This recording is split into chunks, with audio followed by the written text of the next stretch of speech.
வணக்கம். காலை நேர பிரதான செய்திகள். விரிவான செய்திகளுக்கு செல்லும் முன்னர் முதலில் தலைப்புச் செய்திகள். திடீரென்று வந்து அலுவலகம் ஒன்றுக்குள் புகுந்த ஜனாதிபதி அனுர திகைத்து நின்ற ஊழியர்கள் இறுதியில் கூறிய முக்கிய விடயம். தப்பியோரிய இரட்டை கொலை சந்தேக நபர் தேயிலை தோட்டத்தில் கைது. மனைவியை கொலை செய்யப் போவதாக அச்சுறுத்தி வெளியிட்டுள்ள பகீர் வாக்குமூலம். பெண் வேடத்தில் சென்ற ஆண் காவல்துறை அதிகாரிகள் அடுத்தடுத்து நடந்த அதிரடி கைதுகள். தென்னிலங்கையில் துப்பாக்கிச்சூடு, அடுத்தடுத்து சிக்கிய வாகனங்கள், வெளியான சிசிடிவி காணொளி. யாழில் கடத்தொழிலுக்கு சென்ற நாள் வரை காணவில்லை, தேடும் பணியில் தீவிரம். உலகை அச்சுறுத்தும் எஃபோலா புதிய வீரியம், கடுமையாக பயண தடைகளை விதித்துள்ள உலக நாடுகள்.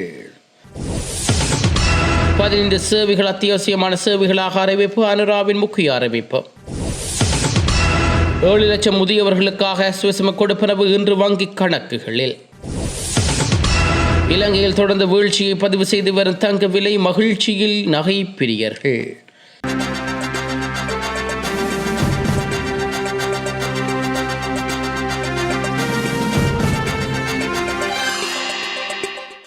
தென்னிலங்கை பகுதியில் அமைந்துள்ள முக்கிய அரசு அலுவலகம் ஒன்றுக்கு ஜனாதிபதி அனுகுமார் திசாநாயக்க நேற்று முன்தினம் எவ்வித முன்கூட்டிய அறிவிப்புகளும் ஒன்று திடீர் விஜயம் மேற்கொண்டிருந்தார். அரசாங்க திணைக்களங்கள் மற்றும் அலுவலகங்களில் தற்போதைய செயற்பாடுகள் மக்கள் சேவை தடையின்றி வழங்கப்படுகிறதா என்பதை நேரடியாக கண்டறிந்து மதிப்பீடு நோக்குடன் ஜனாதிபதியுடன் இந்த திடீர் வருகை அமர்ந்திருந்தது.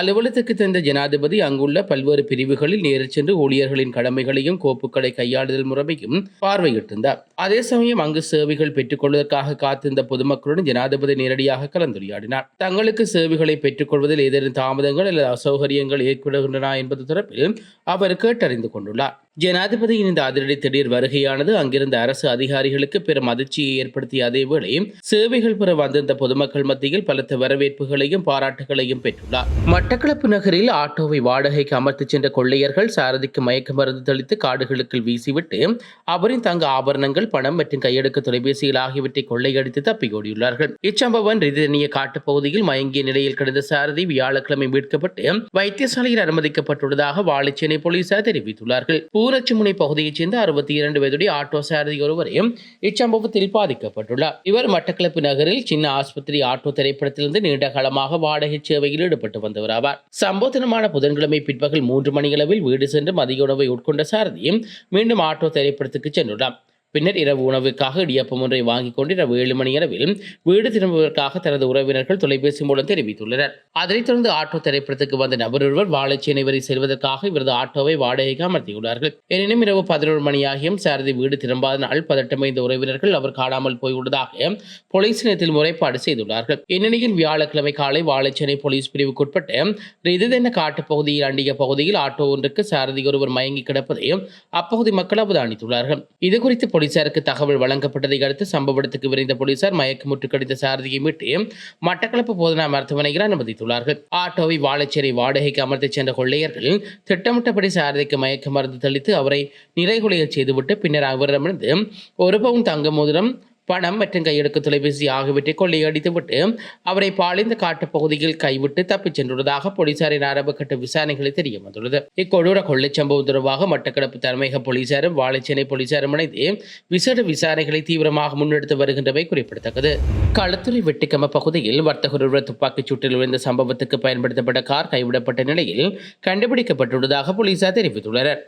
இதேவேளை நேற்று காலை களுத்துறை வெட்டுக்கம பகுதியில் நடைபெற்ற துப்பாக்கிச்சூட்டு சம்பவமாக சிசிடிவி காட்சிகளும் வெளியாகியுள்ளது. தெற்கு களுத்துறை வெட்டுமகடை பள்ளிவாசல் வீதியில் துப்பாக்கிச்சூட்டு சம்பவத்தில் நபர் ஒருவர் இழந்துள்ளார். கார் ஒன்றில் வந்த குழுவினரால் மோட்டார் சைக்கிள் ஒன்று இலக்கு வைத்து துப்பாக்கிச்சூடு நடத்தப்பட்டுள்ளதாக போலீசார் தெரிவித்துள்ளனர். இதன்போது துப்பாக்கிச்சூட்டில் காயமடைந்த நபர் களுத்துறையில் உள்ள நாகோடம் மருத்துவமனையில் அனுமதிக்கப்பட்ட பின்னர் உயிரிழந்துள்ளார். இவ்வாறு உயர்ந்தவர் அப்பகுதியைச் சேர்ந்த தொழிலதிபரிடம் கூறப்படுகிறது. இதேவேளை துப்பாக்கிச்சூடு நடத்தியவர் கைது செய்யப்படுவதற்கான விசாரணைகள் 3 போலீஸ் குழுக்கள் தொடங்கியுள்ளதாக போலீஸ் ஊடக பேச்சாளர் உதவி போலீஸ் கண்காணிப்பாளர் FU வுட்லர் தெரிவித்துள்ளார்.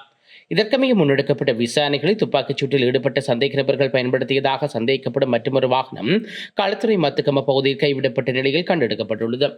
இதற்கு இன்று பிற்பகல் சிறிய வெள்ளை நிற வேன் ஒன்றும் கண்டெடுக்கப்பட்டதாக போலீசார் தெரிவித்துள்ளார்கள். இந்த கொலைக்கு முன்னர் சந்தேக நபர்கள் வந்த வேன் இதுவென்றும் துப்பாக்கிச்சூடு நடத்தியவர்கள் இந்த வேனிலிருந்து காருக்கு மாறியிருக்கலாம் என்று சந்தேகிக்கப்படுவதாகவும் போலீசார் சந்தேகிக்கின்றார்கள்.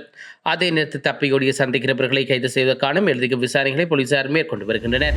ஹொங்கோ ஜனநாயக குடியரசு மற்றும் உகண்டாவில் பரவி வரும் அரிய வகை ஆபத்தான எல்லோஃபா வைரஸ் தொற்றை கட்டுப்படுத்தும் நோக்கில் உலகெங்கிலும் உள்ள பல நாடுகளில் அரசாங்கங்களின் தீவிரமான அவசர நடவடிக்கைகளை மேற்கொண்டு வருகின்றன. உலக சுகாதார நிறுவனம் வெளியிட்டுள்ள அறிக்கையின்படி கடந்த மே 15ஆம் தேதி ஹொங்கோ அரசாங்கம் இந்த வைரஸ் பரவலை அதிகாரப்பூர்வமாக அறிவித்திருந்தது.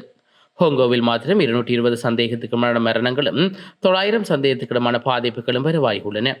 அண்டை நாடான உகண்டாவிலும் 5 பாதிப்புகளும் ஒரு மரணமும் இதுவரை உறுதிப்படுத்தப்பட்டுள்ளது. வைரஸ் பரவலை கட்டுப்படுத்தும் நோக்கில் ஹொங்கோ போக்குவரத்து அமைச்சு தொற்று கடுமையாக பரவியுள்ள கிழக்கு ஹொங்கோவில் உள்ள ஃபொனிவா வானூர் நிலையத்துக்கு அனைத்து சிவில் வானூர்தி சேவைகளையும் தற்காலிகமாக இடைநிறுத்தியுள்ளது. அதேபோல் உகண்டாவும் ஹொங்கோவுடனான அனைத்து நேரடி வானூர்தி சேவைகளையும் இடைநிறுத்தியுள்ளதுடன் எல்லையோர பேருந்து மற்றும் படகு போக்குவரத்துகளையும் 4 வாரங்களுக்கு முடக்கியுள்ளது. கனடா மற்றும் பஹமாஸ் ஆகிய நாடுகளுக்கு ஹொங்கோங், உகண்டா மற்றும் தெற்கு சூடான் ஆகிய நாடுகளில் பிரஜைகள் தங்க நாடுகளுக்கு உள்நுழைவதற்கும் தற்காலிகமாக தடை விதிக்கப்பட்டுள்ளது. இந்த நாடுகள் இந்த திரும்ப தங்கள் நாட்டு பிரஜைகள் 21 நாட்கள் கட்டாய தனிமைப்படுத்தலுக்கு உட்படுத்த வேண்டும் என்றும் கனடா அறிவித்துள்ளது. அமெரிக்கா கடந்த 21 நாட்களில் ஹொங்கோங், உகண்டா அல்லது தெற்கு சூடான் பயணம் செய்த அமெரிக்க குடியுரிமை அல்லாதவர்களுக்கு நாட்டிற்குள் உள்நுழைய தடை விதிக்கப்பட்டுள்ளது. மேலும் அமெரிக்க குடிமக்கள் தீவிர பரிசோதனை வசதிகளை கொண்டு வாஷிங்டன், டல்சன், அல்டாடன்ஸ் மற்றும் ஹெண்டன் ஆகிய குறிப்பிட்ட வானூர்தி நிலையங்களூடாக மட்டுமே நாட்டுக்கு திரும்ப முடியும் என்றும் அறிவுறுத்தப்பட்டுள்ளது. ஜோர்டான் மற்றும் பட்ஜான் ஆகிய நாடுகளுக்கும் ஆப்பிரிக்கா பிராந்தியத்தின் ஒரு ஆபத்தான நாடுகளில் இருந்து வரும் பயணிகளுக்கு 30 நாட்களுக்கு நுழைவு தடை விதிக்கப்பட்டுள்ளது.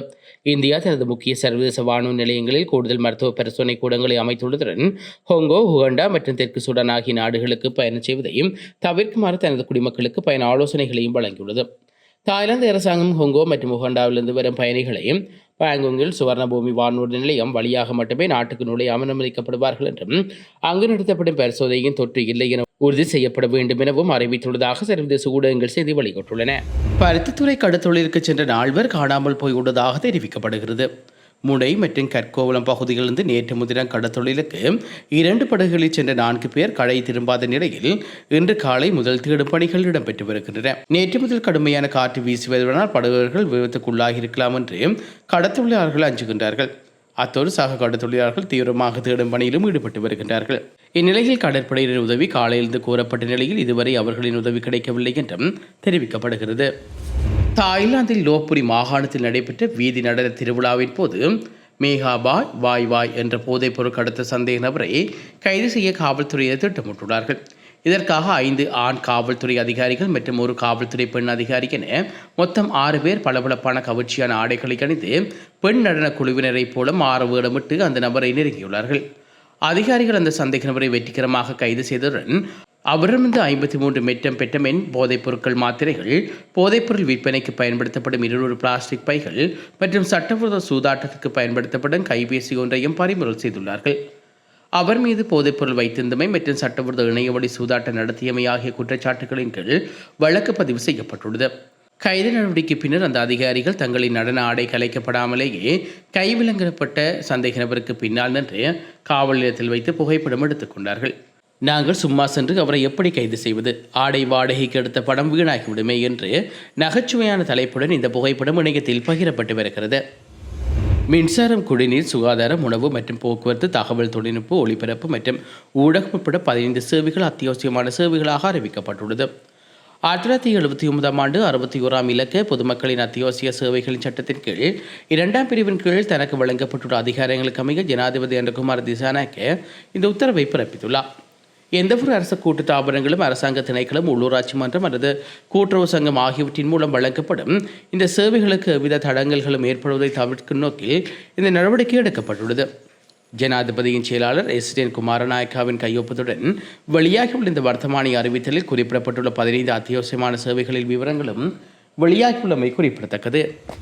ஹாட்டன் டிகுயா பகுதியில் வயோதிப பெண்ணில் இரட்டை கொலை செய்யப்பட்ட சம்பவத்துடன் தொடர்புடைய சந்தேக நபர் மீண்டும் கைது செய்யப்பட்டுள்ளதாக வெளியான செய்திகள் உண்மைக்கு புறம்பானது எனவும் அவர் இதுவரை கைது செய்யப்படவில்லை எனவும் களத்துறை தெளிவுபடுத்தியுள்ளது.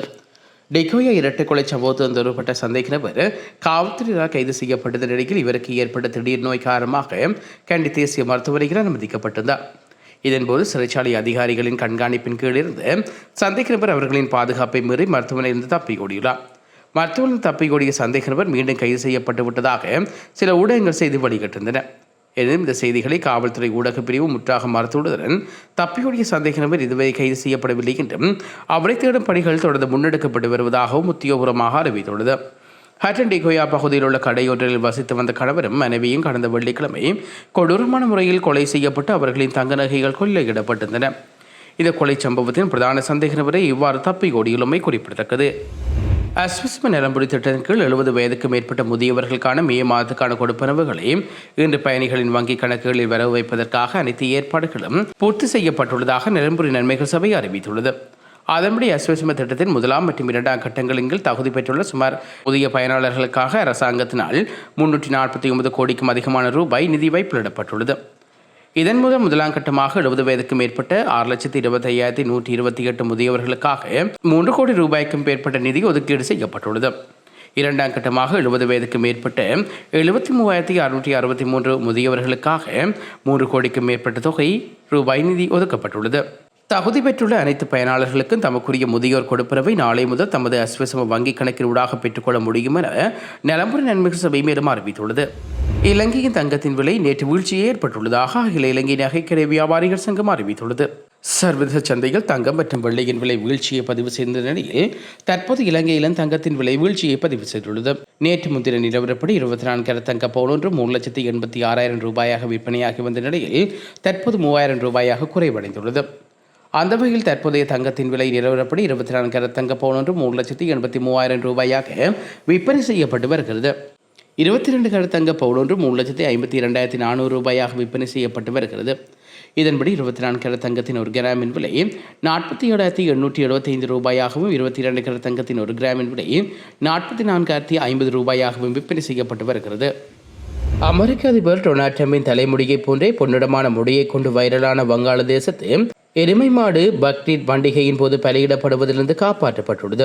சுமார் 700 கிலோ எடையுள்ள இந்த அரிய வகை அல்பினியா எருமையை இணையத்தில் உருவான வைரலால் ஏற்பட்ட கூட்ட நெரிசலை கருத்தில் கொண்டு வங்காளதேச அரசு தேசிய விலங்கியல் பூங்காவிற்கு மாற்றியுள்ளது. எருமையின் நெற்றியில் வெள்ளை நிற திட்டம், தலையின் மேல் பகுதியில் ட்ரம்பின் சிகை அலங்காரத்தை ஒத்த மஞ்சள் கலந்த வெள்ளை நிற முடியும் உள்ளது.